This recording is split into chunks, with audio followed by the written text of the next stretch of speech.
नमस्कार, ये आकाशवाणी चंडीगढ़ है। अब आप चंदन शर्मा से प्रादेशिक समाचार सुनिए।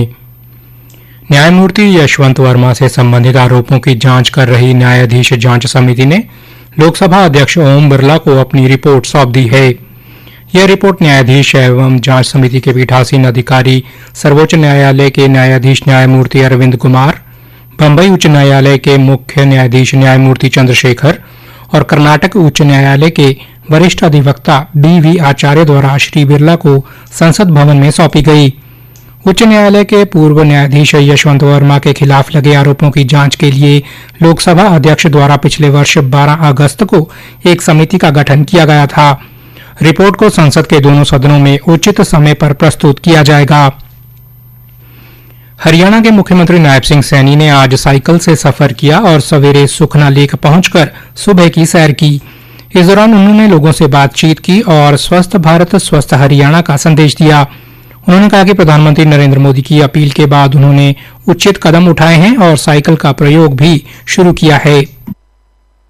जो मिडिल ईस्ट की समस्या आज पूरे वर्ल्ड के सामने खड़ी हुई है, हमें पहले ही सचेत रहने की आवश्यकता है। हम बाहर अगर जाएं तो हम ट्रेन से जाएं, बसेस का उपयोग करें और ज्यादा ईवी का उपयोग करें, गाड़ी का कम उपयोग करें, पेट्रोल डीजल की हम बचत करें, ताकि इस अभियान में जो आदरणीय प्रधानमंत्री जी ने अपील किया उसको गति मिल सके और भारत को मजबूती मिल सके। आदरणीय प्रधानमंत्री जी का विजन था और हमने हरियाणा के अंदर भी अलग से एक SOP तैयार किया है आदरणीय प्रधानमंत्री जी के उस आह्वान को लेकर के, और उसमें चाहे वर्चुअली बैठकें करने की बात हो, उसके अंदर हमने कई प्रकार के निर्णय लिए हैं।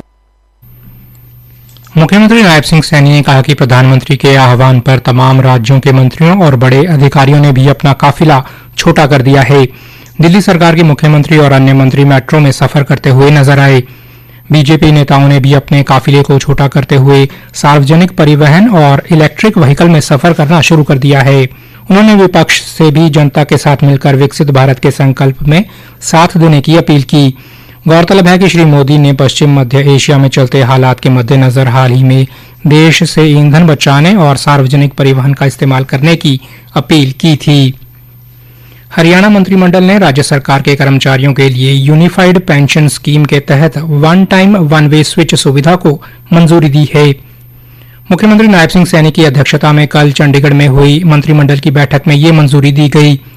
उल्लेखनीय है कि हरियाणा सरकार ने केंद्र सरकार की तर्ज पर गत वर्ष 2 जुलाई को जारी अधिसूचना के माध्यम से राज्य सरकार के कर्मचारियों के लिए यूनिफाइड पेंशन स्कीम लागू की थी, जो 1 अगस्त 2025 से प्रभावी हुई।